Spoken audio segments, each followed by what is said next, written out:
अशे थोडे जाण गब्बर जाल्ले आहा डिपार्टमेंटांनी की ही केस आतां जावपाक कारण तशें ती म्हणजे तांकां कांय पडोन वचोंक ना. गोंयचें हीत पडोंक ना. आमी पोजिशनान आहा आमचें हें दिना जाल्यार तुजें काम करिना. अशें जावंक जायना.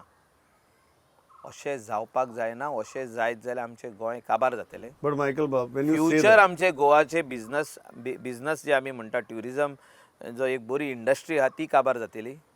आनी Michael, आमी आयज जो तरी करेक्शन करिना जाल्यार केन्नाच करेक्शन when you करूंक say पावचना. that, do you agree or do you mean to say that सरकाराचो ॲडमिनिस्ट्रेशनाचेर कंट्रोल उरलो ना? सरकाराचो एडमिनिस्ट्रेशनाचेर कंट्रोल आहा पूण हितून कितें जालां कांय लोक जे आहा ते आपल्या जिवाक एक हे समजताले की आमी untouchable. Nobody can touch us so we will do whatever we want. So you go to hell म्हणटात ते जो दुसरे मनीस आहा तांकां गो टू हॅल. अशें आमी कितकेशेच जाणां कडेन आयकता खूब ऑफिसरांचे.